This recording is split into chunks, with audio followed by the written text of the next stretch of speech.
Welcome to Money Talk with Skylar Fleming, where talking about money is encouraged. Let's get talking. Welcome, Money Buddies, to this week's episode of Money Talk. I'm your host, Skylar Fleming, and today we're talking about retirement planning. But wait, before you turn this episode off and think that retirement is so far away and not something that you need to worry about, let me make sure to mention that we're going to be talking a lot about the power of time in this episode and how being young and starting early or starting wherever you are can be super helpful. The earlier you do the math to calculate your retirement need, the easier and easier it's going to be to hit that target. Plus, we're going to spend some time today talking about the tools that you can use to save for retirement and the biggest tool inside every investor's toolbox. So you're going to want to make sure to stay tuned for that so you can learn what tool you need to get out of your toolbox and start using today. Today's episode is going to be a great one that you won't want to miss. And this is going to help everybody from my youngest to my oldest listeners because just like working, it's something you all have to do, so is saving for retirement and stopping working. I'm also going to give you some great tips to help you stick to your goals and stay on track. But today's Money Buddy helping me dive into this topic is Eric Brotman. Eric Brotman is a CFP and the CEO of BFG Financial Advisors with over 25 years of experience as a trusted advisor. He believes financial literacy is key to well-being and is the author of multiple books on personal finance and the host of Don't Retire, Graduate, a podcast which I am going on very soon. So be sure to head over there and check out his podcast as well if you want to give me a listen over there. Eric's approachable and actionable financial advice has been featured on the Wall Street Journal, Forbes.com, Yahoo Finance, the Baltimore Sun, and others. And I'm excited to have Eric on. This is a great conversation. I know you're going to enjoy it. I really had fun with this one. And the money talking points are also going to be great after the interview. So make sure to stick around for those. The money talking points for this week are: what would work optional mean to you? 2, how can you take the next step up in your savings? And 3, how can automation help you get started?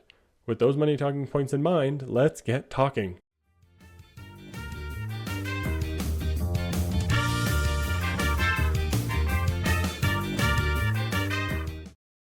Hello, everybody. Welcome to today's interview. Joining me today, I have Eric Brotman, and we're talking about saving for retirement. This is going to be a great conversation. I'm really excited for this one to help people think through some of the things you need for retirement and some of the ideas that come with it. Eric, could you introduce yourself for everyone real fast? My name is Eric Brotman. I run BFG Financial Advisors as the CEO here in suburban Maryland. I've been in the financial advisory business over 30 years, which makes me the old guy in the conversation. I also have a consulting practice, a media firm. I write books on financial independence and host a podcast called Don't Retire, Graduate. Ultimately, I'm just trying to help people learn that financial literacy is the first step toward financial freedom. Awesome. And there's so much that comes from simple conversations that we can teach financial literacy. I love that. We're going to talk maybe a little bit beyond some of the basics today with saving for retirement and such. The principles we're going to talk about today can still help you get that financial foundation in place that you need. So awesome, Eric. To start it off, when people hear the word retirement, what should they be thinking about when they try to figure out how much they need? They should think about what retirement is, because retirement is changing. Retirement historically meant the absence of work. It meant daytime TV and shuffleboard, and that's no longer the way life works. And so I think before we figure out how much money we need for retirement, we have to figure out what we're going to do in retirement, what we're going to be in retirement, and what retirement means to us. I think the qualitative things matter just as much as the quantitative. So to me, retirement is the absence of needing to work, not the absence of work itself. So reaching financial independence, whether you're 47 or 77, is your ticket to being retired. Then you can only work on passion projects. You can do the things you love, whether it's for money or not. So let's start with that. In terms of reaching financial independence, such that work is optional, what you need to do is build a nest egg or an income stream, or a combination of a nest egg and income streams that will replicate as close to 100% of your pre-retirement income, gross to gross, net of savings as possible. So I'll put that in plain English. If you're making $100,000 a year today and you're saving $20,000 a year, 20%, so you're living on 80. I'm not talking net income, we're talking gross, because we don't know what tax rules are going to be down the road. Gross to gross. If you're making $100,000 a year, you're saving 20, then you're living on 80 functionally. Taking that $80,000, adjusting it for inflation, for the number of years you plan to work, and then figuring out what is the nest egg required to replicate that income using a reasonable withdrawal rate. We're going to talk about different ways to create income in retirement, different ways to structure the use of your assets once you get there.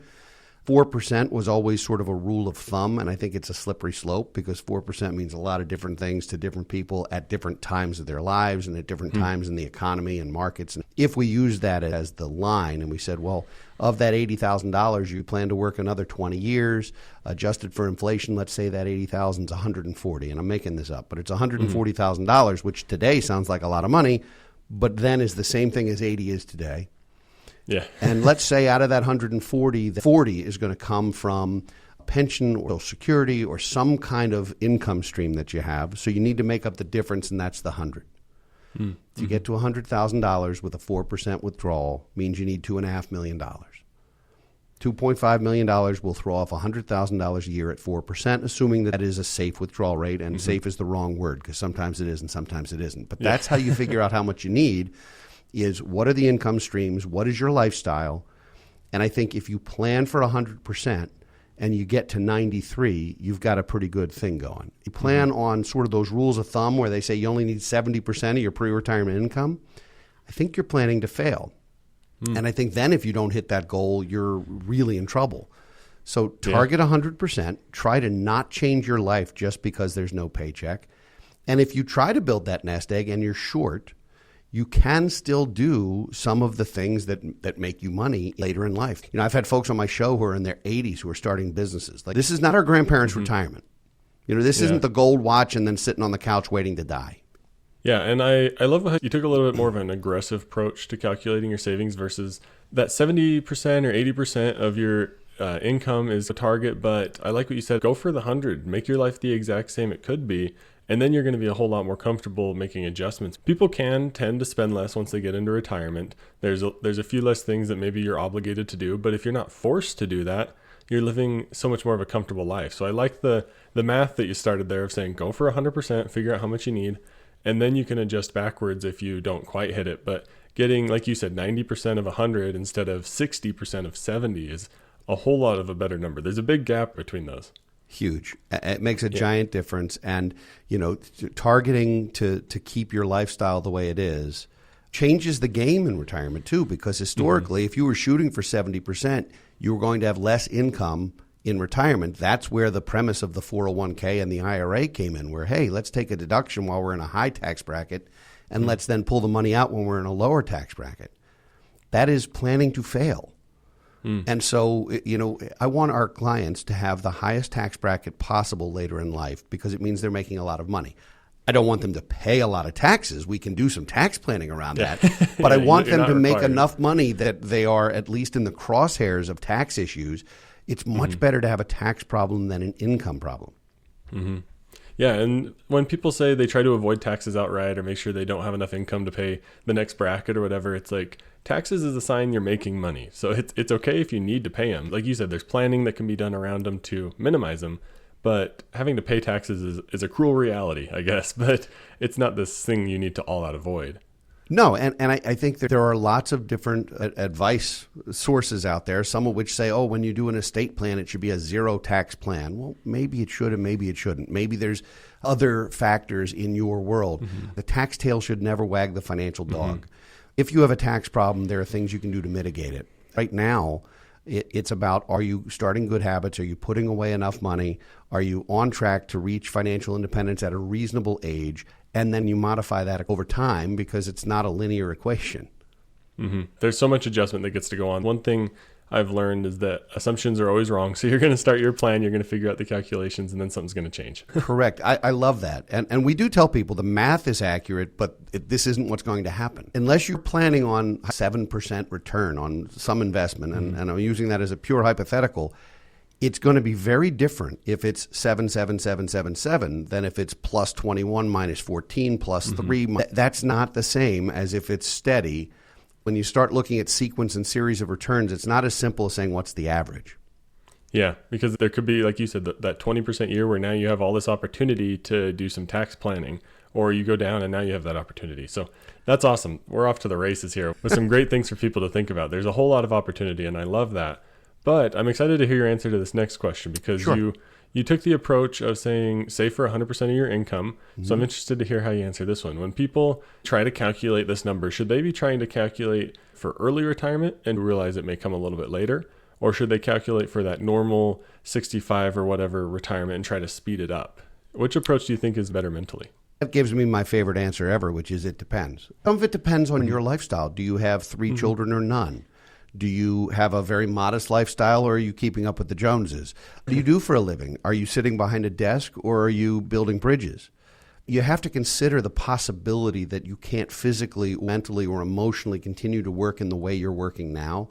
None of us like to picture ourselves as older or frail or any of those things, and yet age is cruel. And if you're working in a very manual, physical way, then I think it's real important to plan for the possibility that you may need to stop doing what you do sooner than you had hoped. And I'm not talking about being disabled. I'm just talking about being fatigued, being tired. Like an old car, you can keep changing the oil, but at some point it makes that noise like knees do.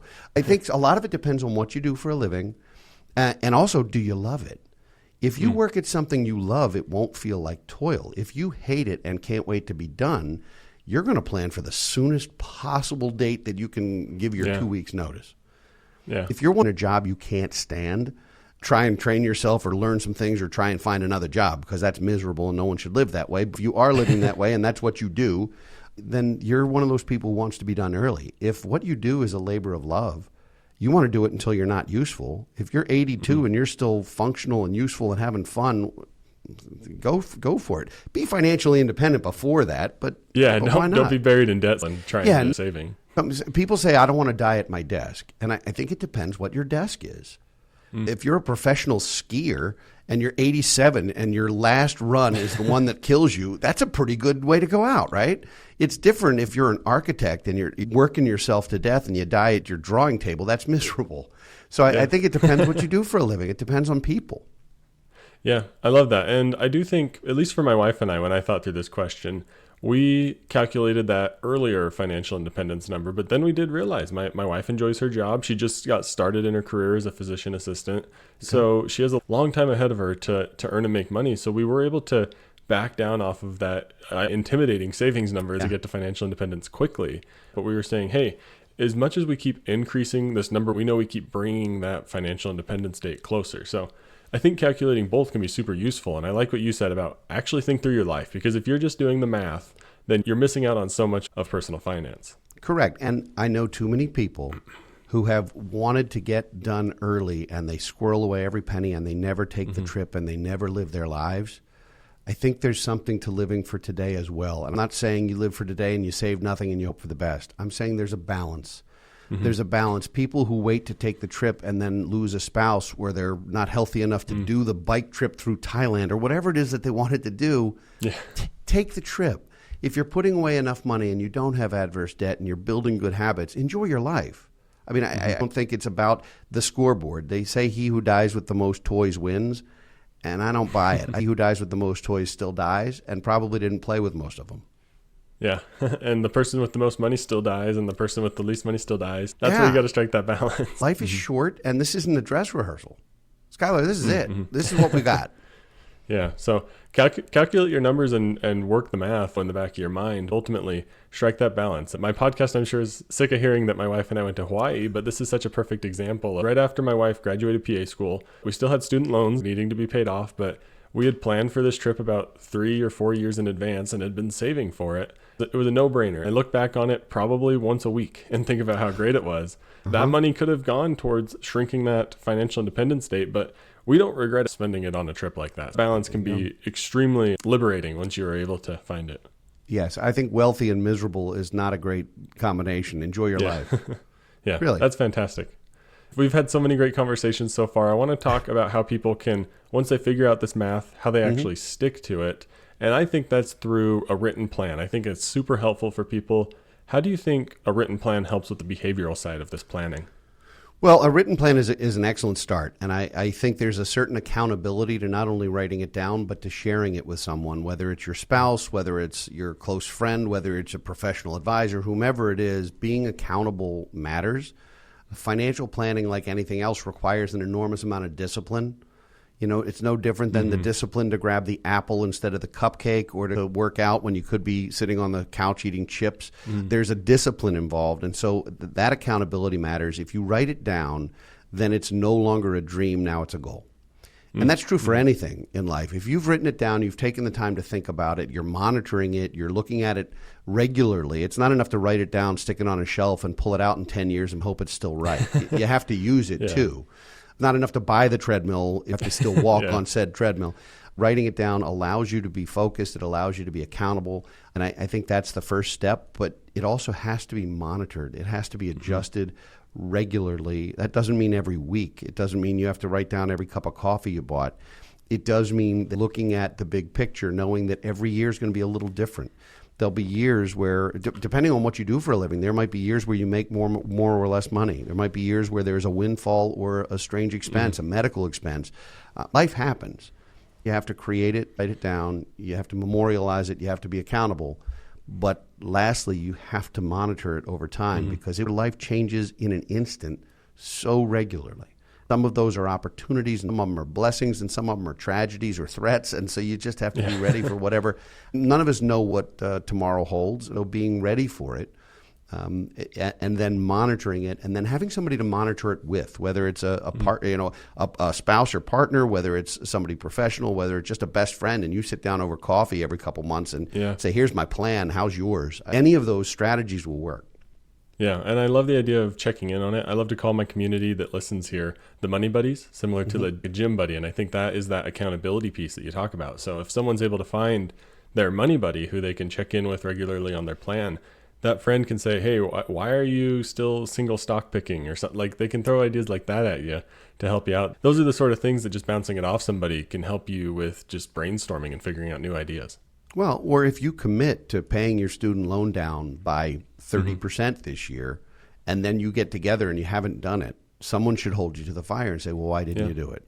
Is it because there was a medical emergency, or is it because you just changed your mind, or did you forget? So staying on track does matter. This is a marathon, not a sprint, for sure. Yeah. Why is it so hard to actually start putting the savings plan in place? Like, maybe in their written plan, they put invest 10% in my 401k to get the company match, and then they can't quite do it. Why can that be so difficult for people to get started with? I think inertia is a very powerful force. My limited physics education would say that it's the most powerful force in the universe. Getting started is hard, no matter what it is, whether it's a nutrition plan, an exercise plan, whether it's a financial plan, whether it's a career plan, an educational plan.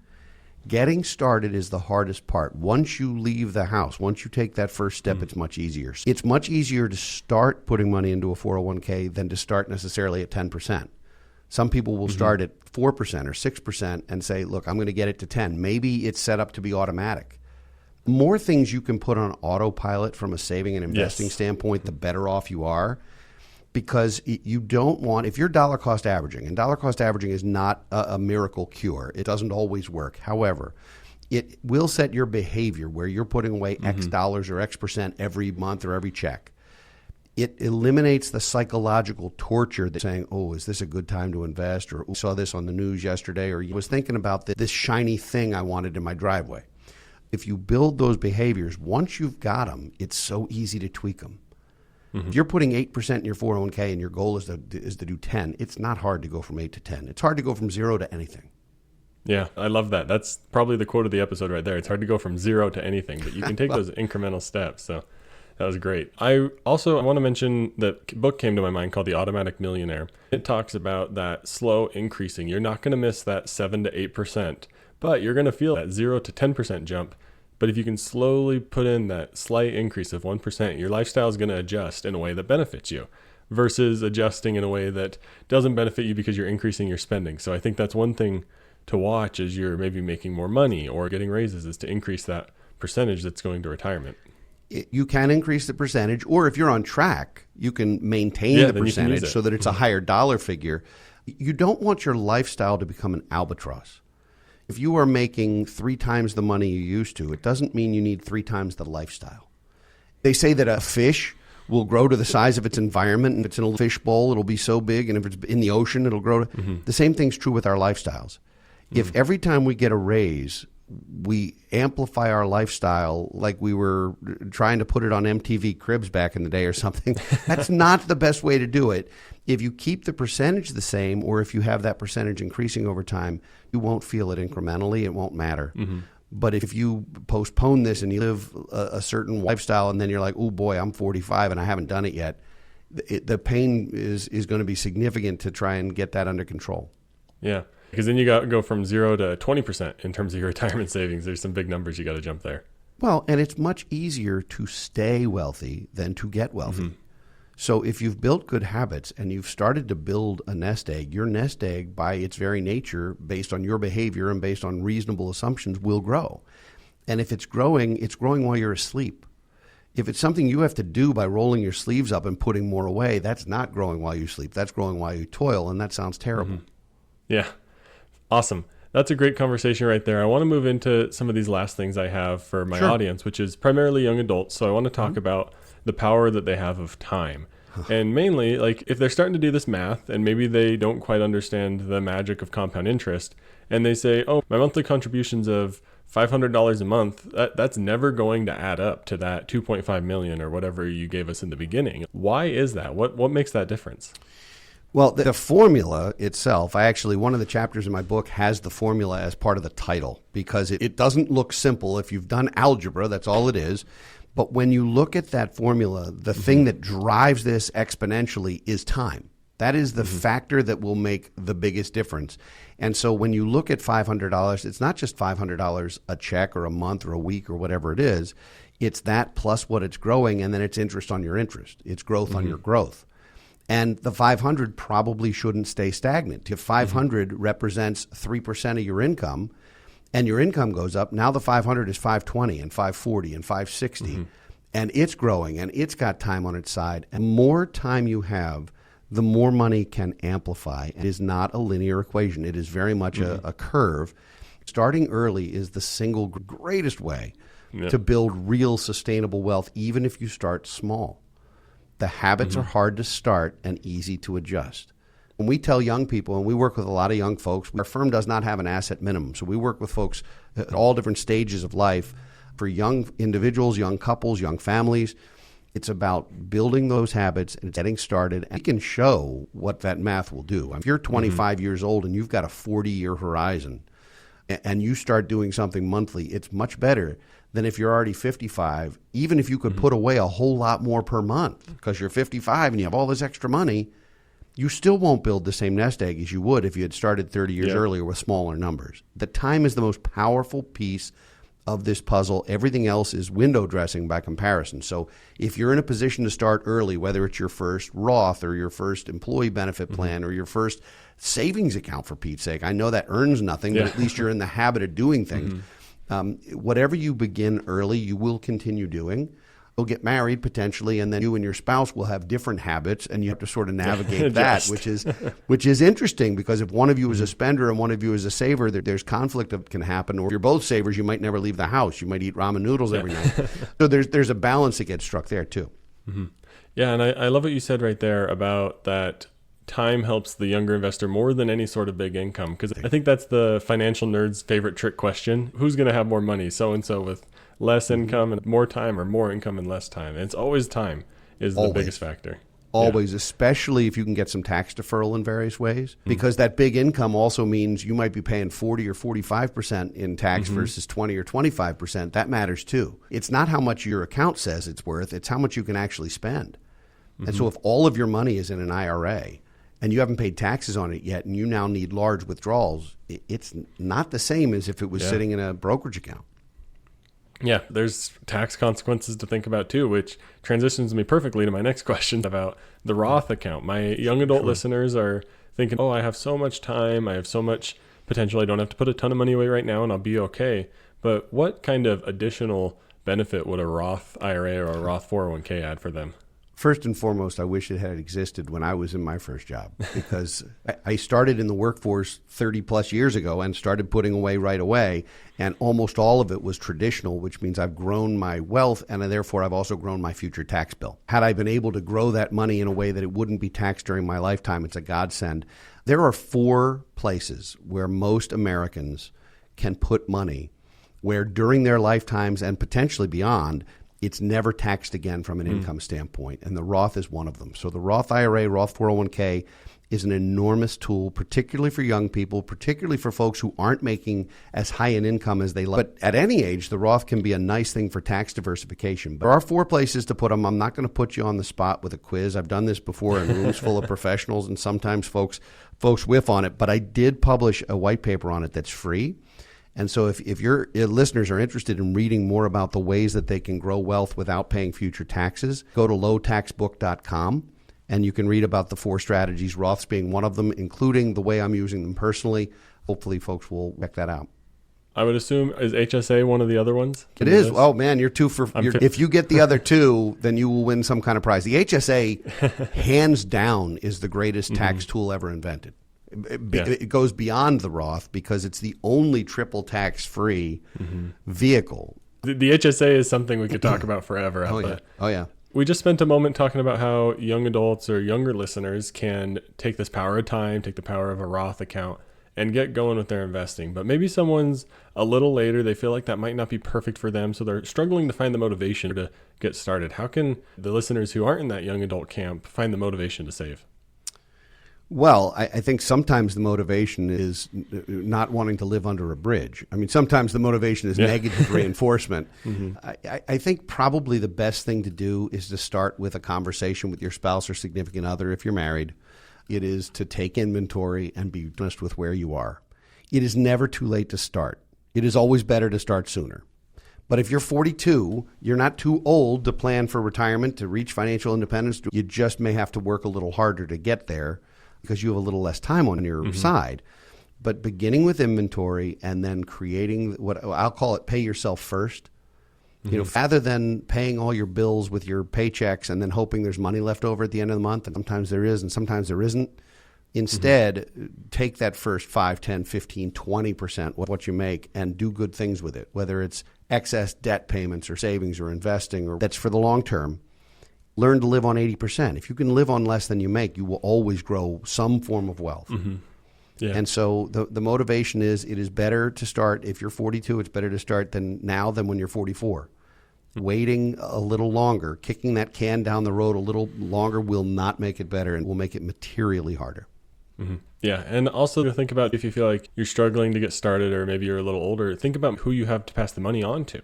And that timeline too, maybe that'll help you think, okay, maybe I'm not going to get to this massive portfolio by the time I fully retire and I'll have to figure out some other options, but maybe there's an opportunity to set someone else up for the future. So maybe that motivates you too. I know a lot of people for whom that's a priority, and others who are like, that's their problem. I think it takes all kinds, this idea of, I'm not working super hard to make my kids rich. There's definitely some of that out there. I remember seeing on my father's desk years ago, 40 years ago probably, I was in his office, and I saw a book on it that said How to Die Broke. It was literally about spending your last dollar with your last breath. And I actually think, as he is alive and well right now, I think he's planning on that, which is fine. It's his money, go for it. But the motivation really is not wanting to be a burden to your kids. So it's not so much about trying to make them rich. It's about not having to live with them or have them pay your bills. That's a very embarrassing way to go out. I told both of my folks years ago, you don't have to leave me a plug nickel, but please take care of yourself so I don't have to pay your bills while I'm paying my own and paying for my kids' education and doing all the things at once. Just being self-sufficient, even if you're not wealthy, if you're getting by, being self-sufficient and not having to call your son or daughter and say, I'm stuck, I need some money. That is an awful call none of us want to make. Yeah, I love that. We've spanned the whole range today, from getting started early with a Roth account towards making sure you're not sticking your kids in that financial sandwich where they're paying for your money and their kids' money. So that's fantastic. This has been a great conversation, Eric. Thank you for coming on. This was great. Couple final questions here. We'll learn where people can connect with you. But the last question I ask everybody, and just to get your mind thinking about it, is what's one thing about retirement planning that you wish you would have known in your 20s? But before you give that answer, where can people find you online? Our company is at bfgfa.com. That's BFG Financial Advisors. And for folks who want to check out the books and workbooks and podcasts and the free resources, brotmanmedia.com. Awesome. In terms of what I wish I had known at 20, I think I wish I had known that this game truly was exponential and that the habits mattered more. I did not do a good job in my 20s. I got married young. I got divorced young. I started over at 30. 30 years old, I essentially had a net worth of zero and had to get started. That's proof that you don't have to get it right the first time, but boy, I wish I had. And I'm in wonderful shape and I'm blessed in lots of ways, but the lift in your 30s is heavier than it is in your 20s. So I wish I had realized sort of what that looked like and made some decisions around it. But, life happens, Skylar. Life happens, and it happens to all of us in different ways that we don't expect. And so you just do the best you can and you keep moving forward. Yeah, there's always options. There's always an opportunity. It'll be a little bit more challenging if you start later, but it's still possible. I think that's the ultimate thing. You can always still make it. Eric, thank you so much for joining. This has been a wonderful conversation. I appreciate having you on. Oh, it's been great. Thanks for having me.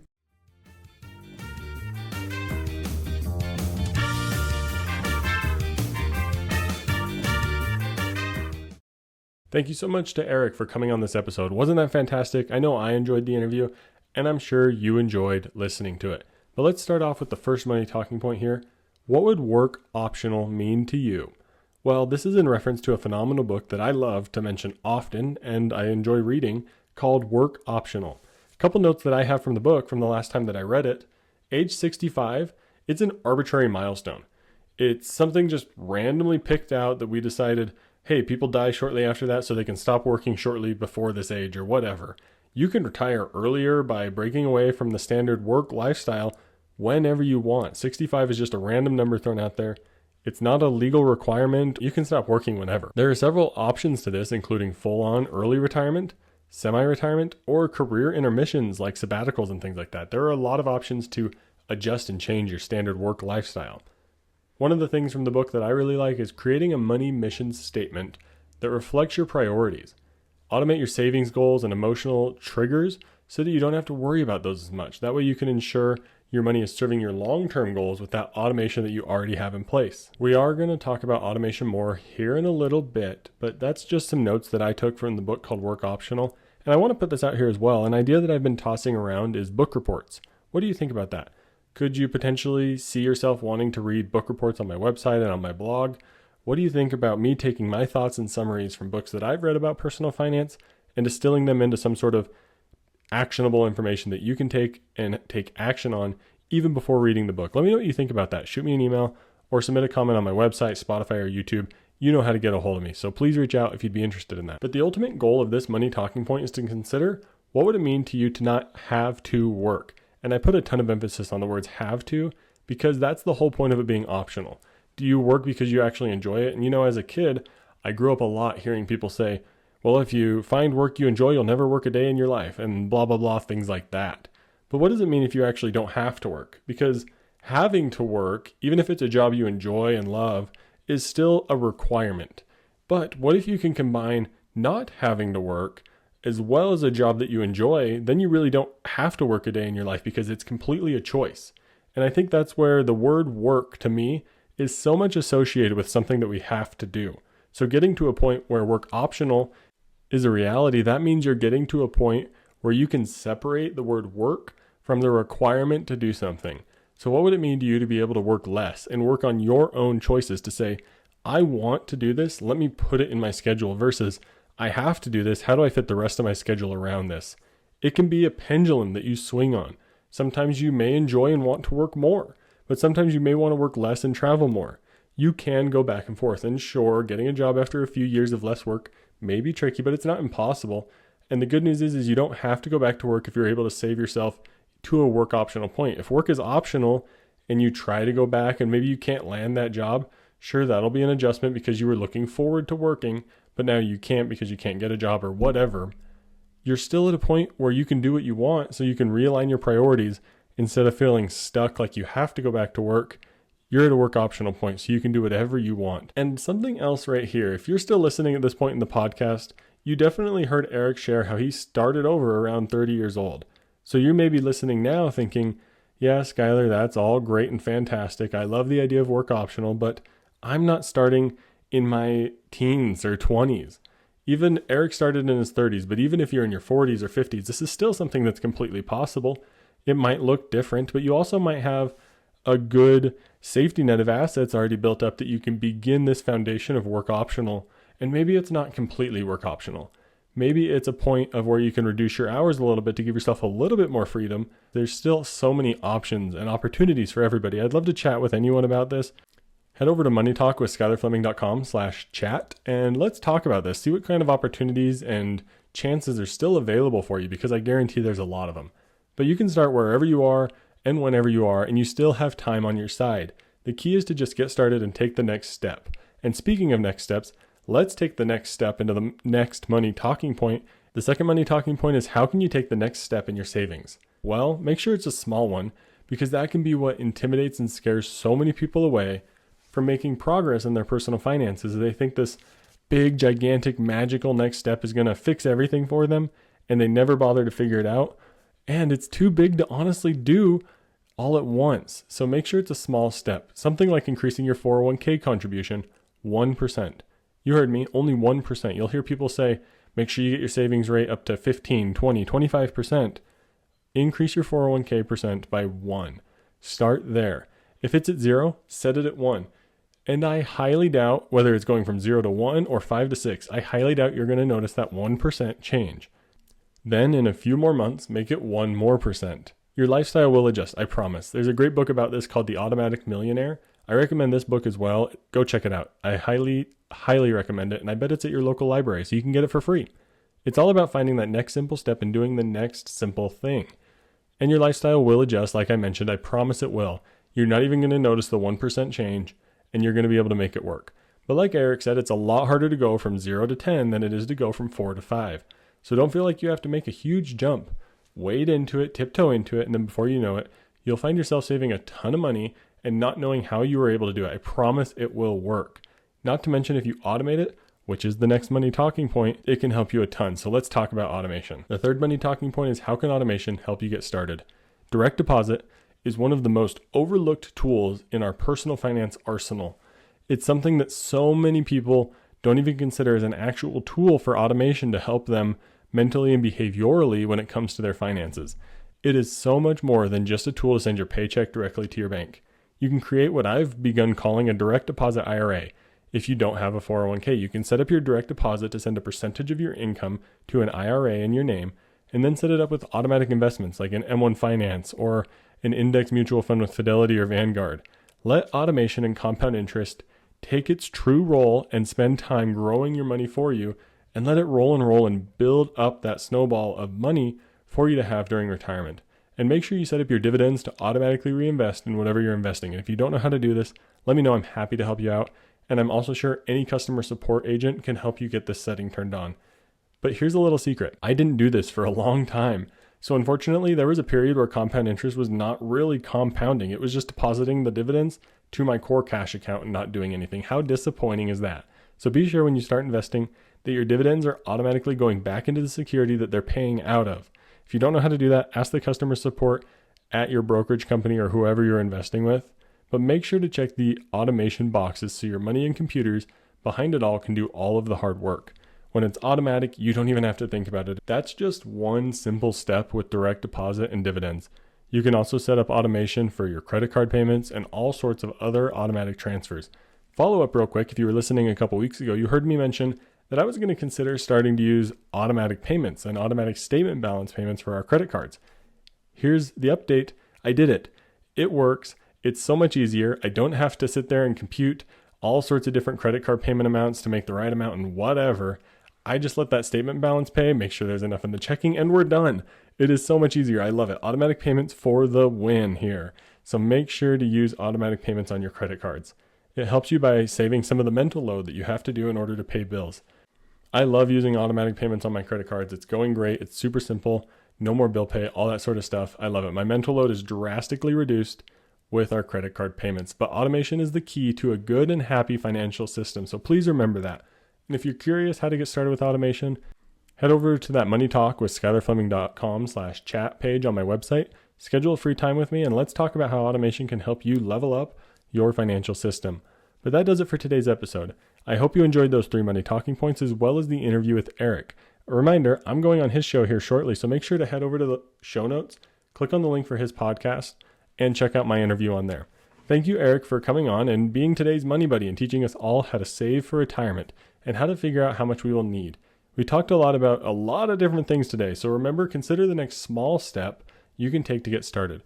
Try to go from 0 to 1 instead of 0 to 10, with your savings. You're going to feel the punch a lot more if you go crazy with your savings, and then it's going to sour you to the idea of being able to save for things. So start small and continue making incremental steps to where you really want to be.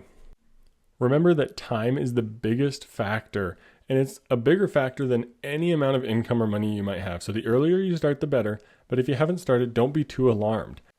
Be somewhat alarmed, but figure out that next step you need to make and go and do it. Make it simple, easy, and knock it out of the park. You got this.